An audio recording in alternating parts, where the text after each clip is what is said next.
It started when I looked into her eyes one afternoon.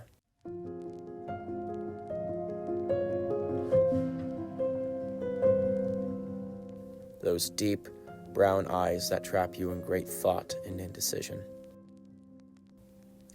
I yearned for something in those eyes, something from their proprietress, some grand future. My mind immediately ran to an ex-girlfriend of mine who folded 1,000 paper cranes to get a wish for her English teacher who had cancer. This action came out of inspiration from Japanese folklore. I believe it worked because Mr. Lord, who taught Tolkien analysis at a private school some 35 miles away from me, went into remission. I hear he kisses his wife daily and thanks God for his recovery.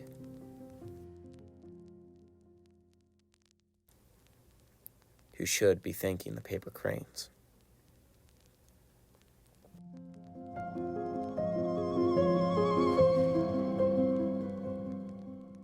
My mind was made. I'm going to fold 1,000 paper cranes and gift them to her on her birthday so she can have this cancer-killing wish of folklore. It was time to execute. The most fiscally responsible decision was to buy this value pack of origami. It was inexpensive and the reviews were modest in regard to its quality. I considered getting fancier paper, but I knew if this plan went south, I didn't want this Hail Mary endeavor to break the bank. At $10.62 after tax and one-day prime shipping, it seemed the safest option. As they made their sacred pilgrimage from some dank and drab Amazon warehouse, a dungeon where bodies are broken and dreams die, to my house, a place where my dreams die, but in their own special way, I began to think over the finer details of this great plan I was conjuring up. What if this urge for the future dies? What if my feelings disappear? What if she hates me for it? What if...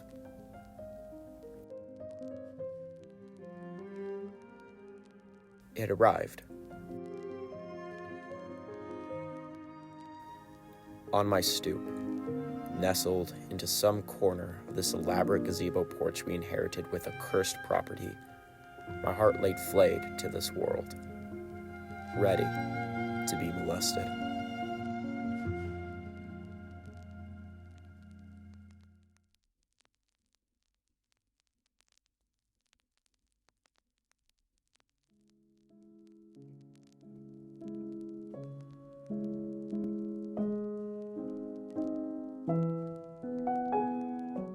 The box was in good condition, but the actual packaging of the product was damaged. This dent resulted in the creasing of 10 to 15 orange sheets. It was no great loss to me, as I thought most of the colors were rather gaudy. They were a bit too bright for the seldom and melancholy task ahead. I couldn't complain. They cost less than an hour of work to buy and arrived within 24 hours of their purchase. It was now time to fold. The paper is relatively pleasant. It's better than the sticky notes I used with my ex-girlfriend to fold her 1,000 paper cranes. It was thin and nimble. It could handle the folding in a way construction paper couldn't. The paper was good for the most part. That is, with the notable exception of the mint green color. This color felt rough to the touch and easily ripped during a vital part of the paper crane process.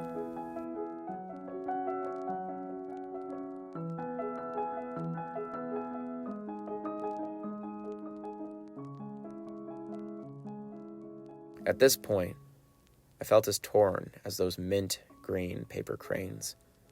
I didn't know if these 1,000 cranes really meant anything. They meant a great deal to me, to my past.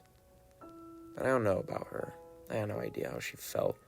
We were friends, and I felt incredibly culpable being intentionally dishonest to her. I was on the brink of telling her when she told me about this boy she liked. More than liked. She told me about her dream, some grand future. The kicker was, he wasn't me. Not even close, in fact.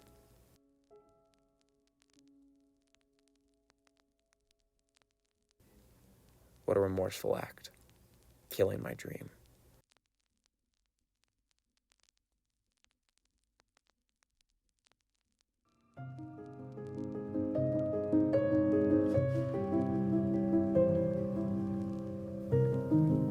in that hurt, in that spell, in those feelings, I found my truth.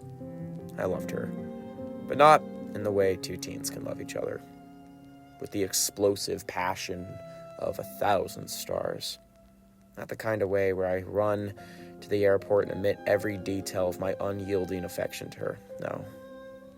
It was a love that isn't so easily written about. It is the kind where you want nothing but the best for that person. The kind when you want them to be happy. The kind of love when you realize you aren't the best thing for that person. That you never will be. That someone else is exactly what they're looking for. Exactly what they deserve. It's that kind of love that's not so easily found in the blood of the covenant. Not even from the water of the womb. It's forged in some ethereal process we do not know.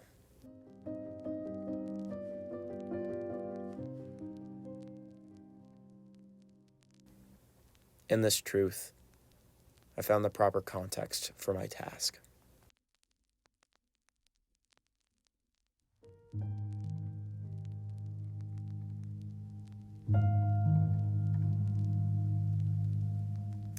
Folding these cranes is meditative. I knock out 10 before bed and add them to a shoebox that is eventually dumped into an even larger U-Haul box. Every 100 cranes, I read a message for her, and then add them to the pile. I wish nothing but the best for her. I hope we cross paths after this great period of love, poetry, and angst. I hope we meet between our lives beginning and before they end. I hope the best for her.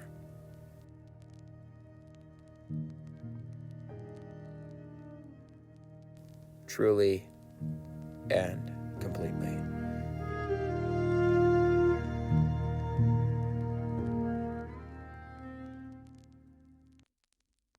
This origami paper is mediocre in nature, and the mint green paper has become my very own foil in this hollow attempt to find meaning in a relatively brain-dead and a repetitive process.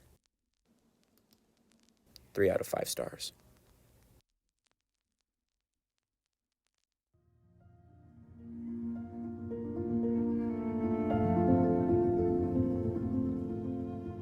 Thank you guys so much for listening to this product review of these 1,000 paper cranes. Hopefully you liked it. If you do, make sure to let me know. My Instagram is in the description. I check DMs daily. And if you guys want more of these, let me know, because I think they're rather fun to make. So I guess for now, I'll leave you with the sound of folding exactly one paper crane.